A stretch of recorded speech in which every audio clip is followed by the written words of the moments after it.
and so first I'm going to be discussing one way in which I challenged common media conventions. So most rock genre music videos to songs such as Change in the House of Flies, the song that I did my music video on, have a very slow and sombre nature to match with the slow pace of the music. I however challenged this style of music in the fact that in my music video it was not dark and lifeless throughout. In my music video I chose to start upbeat and bright to make a strong contrast between when the fairy, like her life before she lost her wings, and her life afterwards, and how her freedom and happiness was taken away from her, and I wanted to make this contrast very prominent and very shocking for my audience. However, I found in my audience research that they found that before the sadness arises in my music video, my piece was too happy and light and didn't fit with the song. However, I completely understand this criticism because the whole point of me doing like that was to not match with the song and was to make the contrast very big and to just basically shock all my audience into seeing how horrible and scary abuse really is and having your freedom taken away. However, if I could do it again, I would make the ripping off of the wings happen a lot sooner so that the sadness of the song was also present in my music video. One way in which I used a common media convention in my piece was keeping the identity of the person taking the fairy's wings off concealed. I did this as many media products such as gang violence films do it, to show that fear and abuse have no face, and also to put the viewers on edge and hint that something is wrong. I chose to do this as I noticed when researching Attack the Block that the fight scene was made more scary and threatening by the fact you could not tell the identity of those that were attacking her, and you could not tell that they were just teenage boys rather than a bigger threat. Therefore I decided that by playing on this convention I could subconsciously hint to my audience to be wary of this character and that they were up to no good. I also used another common technique in many media products, which was using an establishing shot at the beginning of my piece.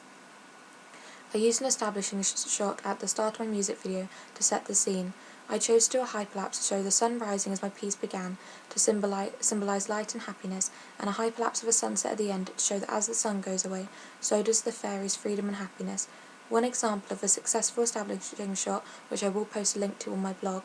is in WALL-E. It zooms out of a close-up of WALL-E sorting out the trash in the beginning of the film to reveal the piles of waste surrounding him, except I challenged this, as instead of showing my character first, I wanted to prepare my audience for the sinister nature of the piece. Therefore, I showed the silhouettes of the trees and the hyperlapse going on behind them first. Another common media convention that I decided to incorporate in my music video was the dark overlay that I put on all my shots as the story got darker. These dark monotonal overlays are often used in rock and metal music videos to create a dungy and dull atmosphere to best complement the music piece, so I decided to replicate this. However, unlike other rock music videos, I chose to start with a bright and colourful format which progressively darkened with the storyline, as I felt this showed the decline in not only her freedom but her happiness. The original music video of Change in the House of Flies has a very sombre tone to it, and has dark overlays throughout that I previously discussed, which makes the piece seem more edgy and moody. A technique that I used that is common in many films and music videos is that to show a passing of time, I put two shots of the fairy's face together, one of her when she was younger and one of her when she was older, and in between I used a fade, which is very common in music videos to show a passing of time.